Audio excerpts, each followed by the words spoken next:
Hello, everyone. Welcome to another episode of Radio Northampton, where we bring you exciting community news with guests from around the seacoast.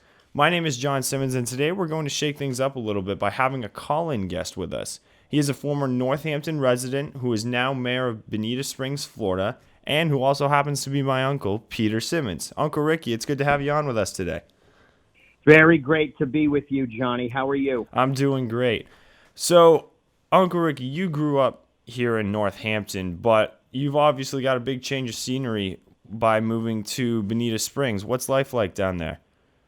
Well, as you know, when I put my hat on, my Northampton Jaguars hat, on for this interview, so I am proudly wearing that hat for this interview, and graduated from Northampton Elementary in 1981, and I can go back to Busy Beaver Kindergarten on Pine Road, back to the class in 1973, and as I pride myself on saying, I was born in Exeter, New Hampshire, but the only reason I wasn't born in Northampton is we didn't have a hospital in Northampton, and we still don't, as you know, and spent 15 years in Michigan, Johnny, as you know, married a lovely Suzanne Bell Lyon Simmons, and we moved to Bonita, two lovely children, Elizabeth and Petey, your cousins.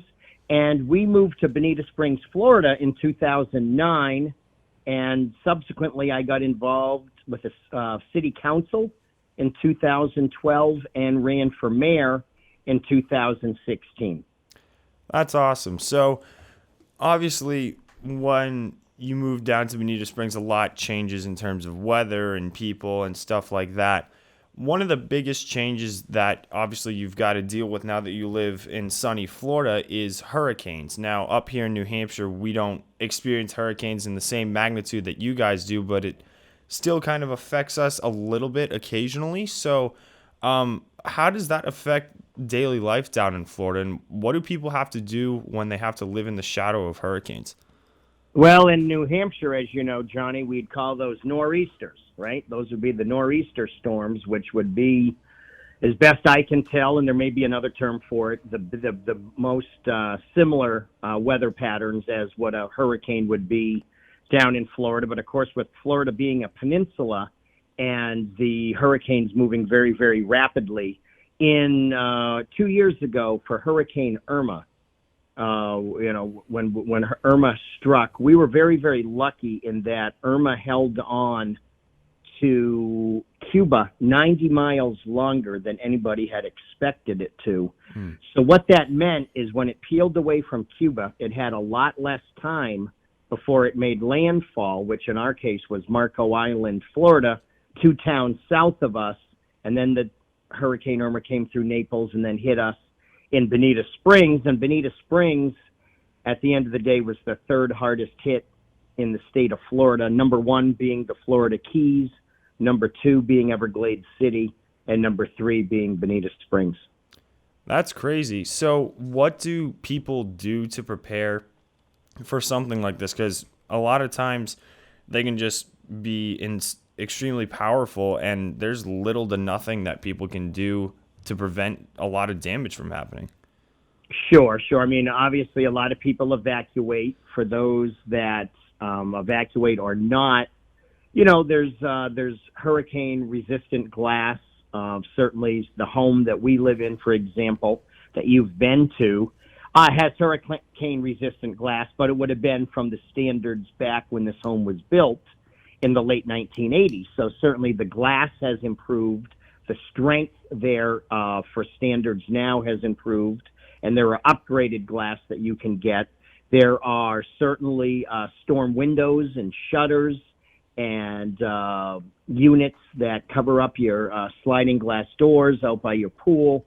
And so really you can really lock down your homes, and, you know, the concrete block homes are sturdy enough, Johnny. So there's, you know, but then, so that's one level. But then there's another level that I'm involved with, certainly as being a mayor, where you work with, you know, I work with over 400 mayors in the state of Florida, and I'm involved with the United States Conference of Mayors, which, as you know, recently met in Honolulu, Hawaii, and we passed our resolution that we'll be taking to Washington, D.C.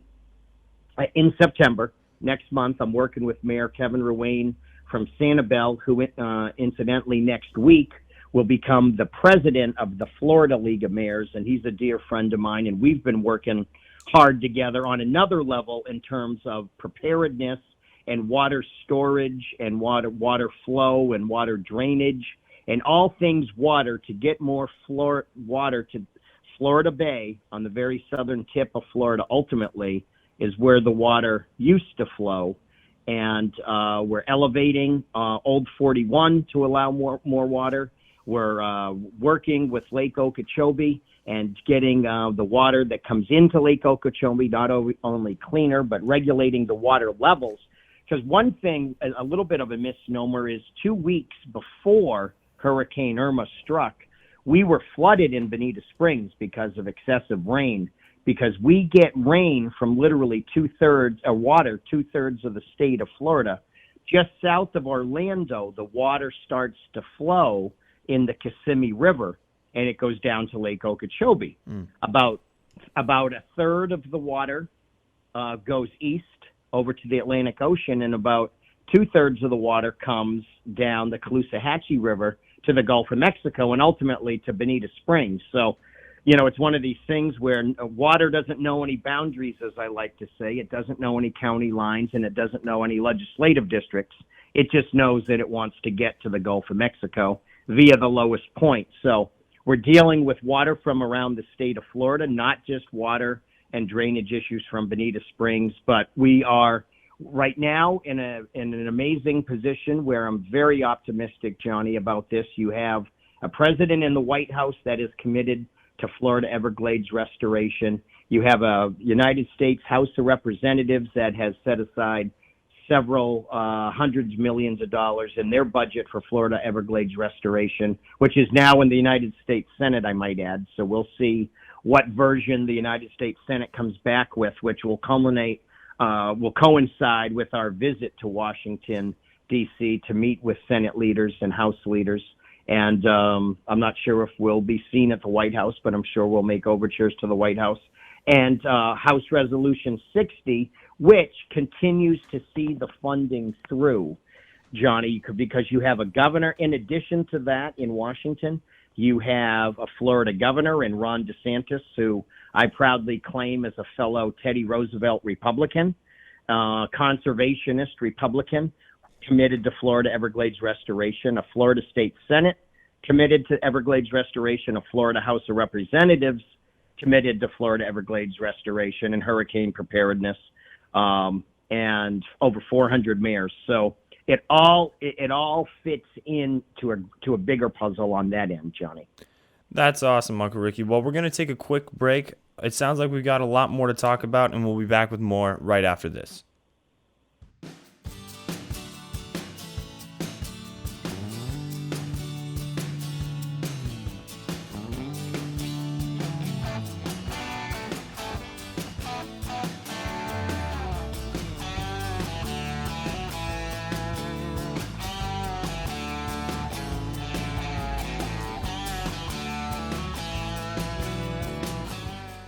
And we're back with our call-in guest, Peter Simmons. Now, Uncle Ricky, in the first half, we were talking about hurricane preparedness, but you also mentioned something about the Florida Everglades. Can you tell us a little bit more about that? Sure, absolutely. Traditionally, the water from the northern and central part of Florida would flow straight through the heartland of the state of Florida and go directly to the Florida Bay, which, for those that don't know, it's the very southern tip of the Florida Peninsula before the Keys start. And then, of course, the Keys start, and you can go further south via bridge and key system. But the Florida Bay traditionally received a lot more water, and the ecosystem and the coral reefs and the barrier reefs and the fish and the ecosystem has evolved over the years to unfortunately deal with a lot less water, because while it still receives water from the state of Florida, it doesn't receive nearly as much for a couple of various reasons. You certainly have Lake Okeechobee, which is a lot of water storage. You have Old 41, which was the traditional road that would get you from the West Coast to the East Coast in Florida, and that acts as a great big beaver dam quite frankly, for the water, because it traps a lot of water at that point, which is inland, of course. You have Route 75. You have certain roads and drainage basins and systems in place now that are a lot of reasons for that. But ultimately, this will open up more water to flow south. So the Florida Bay will respond to traditionally as it did years and years ago, a couple hundred years ago, even before roads were built in the state of Florida, and the water patterns changed. And you certainly also have a water quantity and a water quality issue in the Florida Everglades, and we're addressing both head on. And blue-green algae and red tide would be the topics du jour. Red tide, certainly, as we know, is not anything new. The red tide was mentioned in the Bible, so the red tide's been with us for thousands and thousands of years. But blue-green algae is something new which is more man-made ecologically, and dealing with some technologies and working with some teams in the state of Florida, the Army Corps of Engineers, Tallahassee, Washington, D.C. on that front, too. So it's very exciting. I mean, it's very sad that it got to this point. As a North Hampton, New Hampshire native that spends and still goes to northern Maine, and had a grandfather, Dr. Eric Simmons, that was an environmentalist and a conservationist for his entire life, that introduce us to respecting Mother Nature and being involved with it on a personal level, a professional level, a political level. It's very, very rewarding, Johnny, because very few people get to do that in life. Absolutely. And it sounds like you and a bunch of mayors at the Mayor's Conference out in Honolulu, Hawaii this year put together a hefty sum to get this legislation passed and funded by Congress. Is that right? That's absolutely right. And as I had mentioned earlier, we're still in the budget process this year. As we'll see, we're working with the United States Senate right now to see what version they come back with as it relates to Florida Everglades funding. As you know, President Trump has indicated a desire to support this legislation. The United States House of Representatives has put in a substantial amount for Florida Everglades restoration and all the issues related with it. So we'll see what the Senate version is. Like I said, we're going to be going up. Going to invite mayors from the Florida League of Mayors statewide to go up to Washington, D.C. in September on Capitol Hill to continue to push for this final passage, and see what the reconciled variation is between the House and the Senate. But having said that, we are talking details, but on a broader picture and on the broader outlook, the horizon looks very, very good for federal funding. And as I mentioned earlier, we have a governor in Ron DeSantis, a Florida State Senate, a Florida State House, and over 400 Florida mayors working and pushing in a nonpartisan fashion. I say Teddy Roosevelt Republican because I'm proud of that. That's who I am. But this is a nonpartisan issue, Johnny. This is just 400 mayors rowing in the same direction, along with their state governments and their federal governments, and it's been a lot of hard work. I mean, you've heard me. I've been talking about this, Johnny, for years, right? Since I first got elected to office in 2012, I've been involved with this. So 7 years now, and as I say, I feel like the Earth, the Moon, the stars, and the planets are all aligning in the right, and everybody's rowing in the same direction, and it's very rewarding and very exciting. That sounds fantastic, Uncle Ricky. And yeah, it sounds like a lot of hard work has gone into this. So thank you so much for coming on. I think that's all we got, but I just wanted to say one thing. Your anniversary was yesterday, correct? That's correct. Yesterday was my 20th anniversary with your Aunt Suzanne.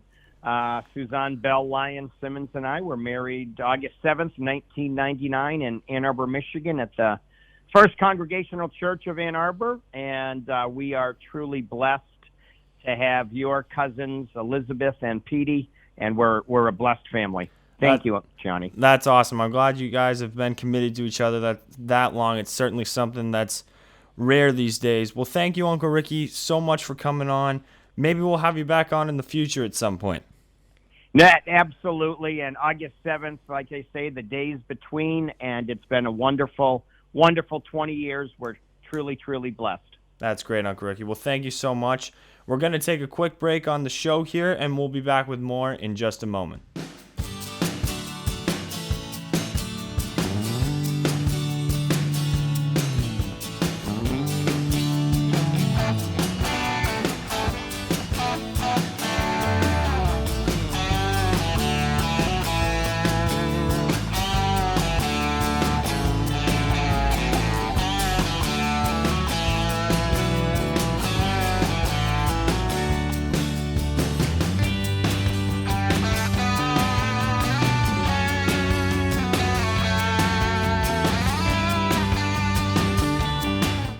And we're back on Radio Northampton, where we are at North Beach here at Cinnamon Rainbow Surf Shop, where we will be interviewing the owner, Dave Cropper, about Surfing with Smiles. And welcome back to Radio Northampton, where we are at North Beach at the Cinnamon Rainbow Surf Shop with the owner, Dave Cropper, today. Dave, thanks for coming on. Thanks, John. How you doing? Good. How are you? All right. So your shop does something special with a special organization a few times a year. Can you tell us about that organization? Surfing with Smiles 3 times a year, one in June, one in July and August. We teach kids with special needs and disabilities how to surf. And it's all volunteer. It's a community event. It's been about 11 or 12 years and it's grown to an amazing size, and it's amazing. It's always the highlight of our summer. So what was the inception of Surfing with Smiles, and how did you and your team here at Cinnamon Rainbows partner with Well, them? it all started with one of our surf instructors. Lindsay worked part-time with a kid with autism, and he loved the water. So she's like, I'd like to take him surfing. And it was amazing. She said, that was the greatest. And then it was like, he's got 4 friends. So we're like, okay. And we grabbed another group, and then there was 12 kids. And now it's turned into about 70 or 80 kids 3 times a year, once in June, once in July, and once in August. It's all volunteer. The community pours out, and it's just a lot of fun to share our passion with the ocean with kids that need help. So when you look for volunteers and you reach out to families with kids who have special needs so they can take part in this, where do you look? Do you just look in Hampton, or how far do you expand your horizon? That would be more of a question for the girls that run Surfing with Smiles. I just pretty much have just word of mouth put the word out to all the local surfers. We get a crew of lifeguards that show up after work as well. It's from 5 p.m. to 7 p.m. on North Beach. And it's just word of mouth, and everyone, friends, family, local surfers all come out to help out. So do you provide the surfing material as well? Yeah, we'll provide all the equipment, and we'll provide all the equipment, and we get everybody in the water. Obviously with surfing, you're on call to weather, wind, and surf conditions, and you want to go out on a day where the conditions are good to set people up for success. And our last event was July 18th, and it was amazing. We had sunny skies, warm water, waves, and smiles galore. Couldn't ask for more than that. Exactly. So why is it so important for your instructors and for you to work together with Surfing and Smiles? I think you need to come to see the energy and the passion that everybody brings, and it's just everybody gets so much out of it, from the kids, from the volunteers to the parents, and there's just so much joy being tossed around and enjoying the ocean and the beach. And it's just seeing people get their first waves or even riding waves. It's a special place, so it's nice to share it. That's fantastic. Well, it's good that you are using something that you love so much to help other people. We're going to take a quick break, and we'll come back with some more community notes right after this.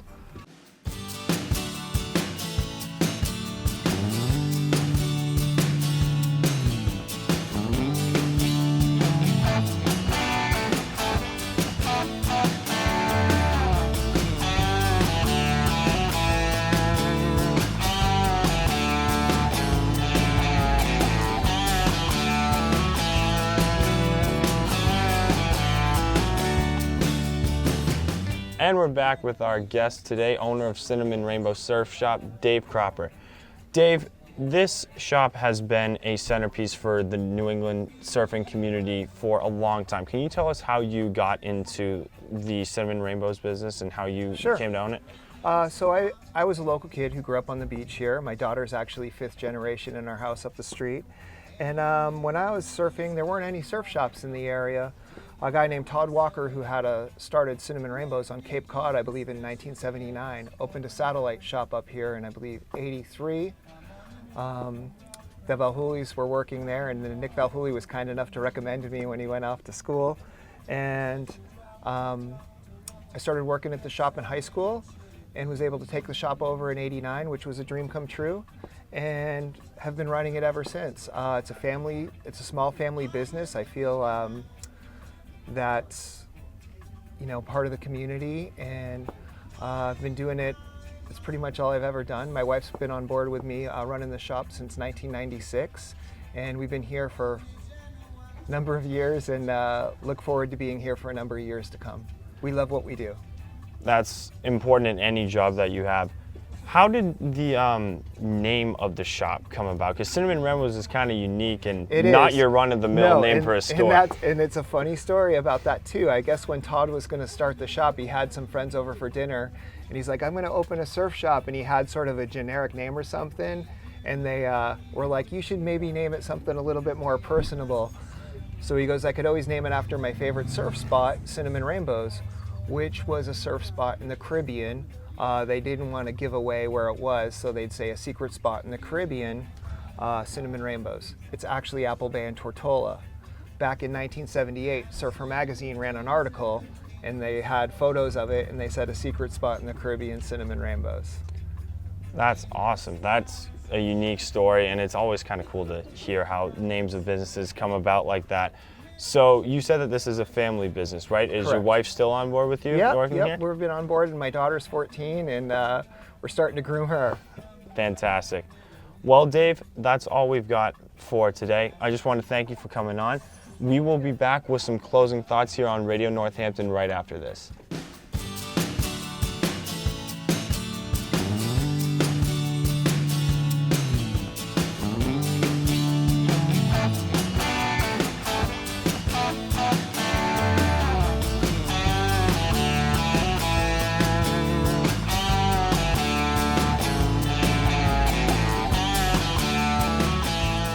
Well, folks, that was my last podcast for the summer before I head off to school at Liberty University down in Lynchburg, Virginia. And I had a blast on the show this summer. Thank you to the guests that came on and for the wizards behind the cameras that made this show happen, Luke Minarik, Troy Claderis, and John Savastano. Thank you again for joining us today, and we will see you soon on Radio Northampton.